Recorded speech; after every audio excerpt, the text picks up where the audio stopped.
এখানে 1 KG mutton রয়েছে, ভালো করে ধোয়া হয়ে গেছে। প্রথমে আমি নুন দেব স্বাদ মতো, তারপর টক দই দেব। এটা একটু অন্যরকমভাবে করব, আমরা তো অনেক রকমভাবেই মাংস করে খেয়েছি, এটা একদম অন্যরকমভাবে করব। তারপর দেব সর্ষের তেল,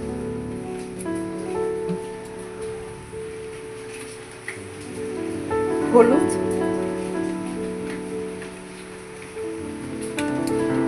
দেব টমেটো কুচানো। এখানে রয়েছে রসুন আর আদা একসাথে রয়েছে, সবটা দিয়ে দিলাম। আর আমি ধনে জিরে গোলমরিচ একসাথে বেটেছি, এটা পুরো দিয়ে দিলাম। সব বাটা মশলা। আর এখানে আছে শুকনো লঙ্কা কাঁচা লঙ্কা বাটা, 1 চামচের মতো দিলাম। যেরকম ঝাল খাবেন দেবেন। এটা আমি ভালোভাবে হাতে মাখাবো, মাখিয়ে প্রায় 1 ঘন্টা মতো আমি এটা রেখে দেবো। সব মশলা এর মধ্যে দেওয়াই হয়ে গেল।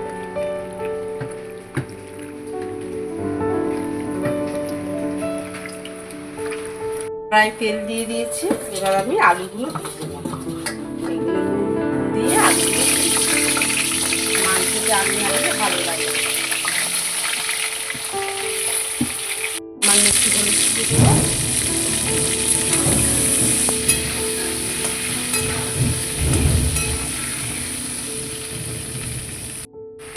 আলুগুলো দেখুন ভাজা হয়ে গেছে, এবার আমি এক এক করে তুলে নেব।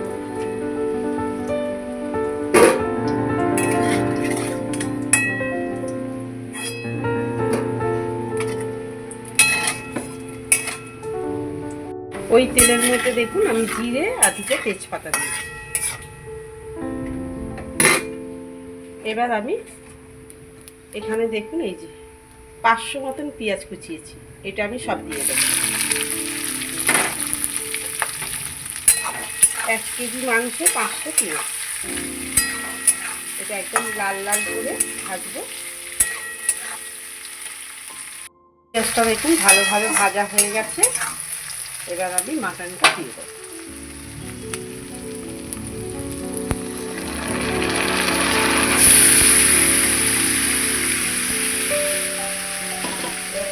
ভালোভাবে আমি এটা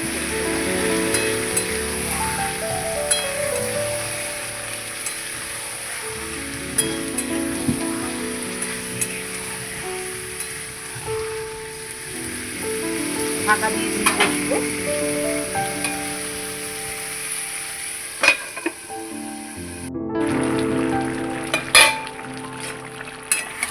মাংসটা দেখুন কেমন মজে গেছে, একদম ঢাকা দিয়ে দিয়ে করছি।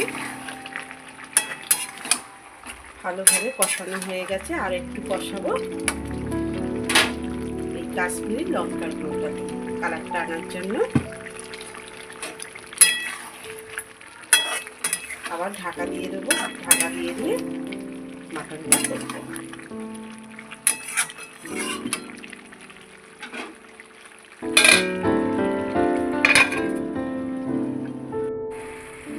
মাংসটা দেখুন কি সুন্দর কালার এসছে, কষতে কষতে সিদ্ধও হয়ে গেছে। এবার এর মধ্যে আলুগুলো দিয়ে দেবো।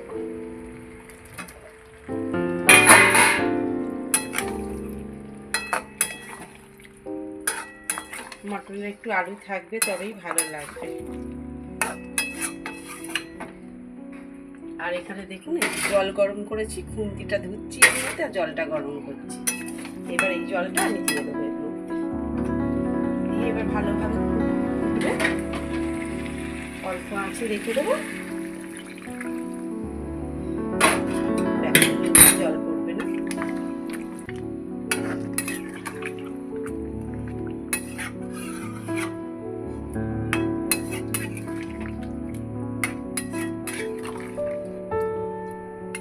একটু ঢাকা দিয়ে রাখি।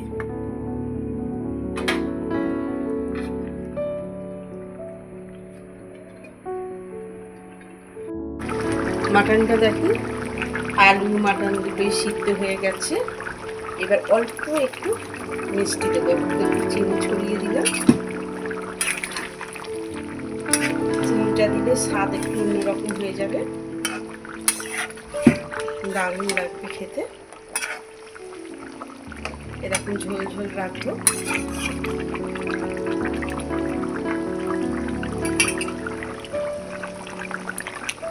আর এই বাটা মশলা এখানে আছে এলাচ, লবঙ্গ আর দারচিনি।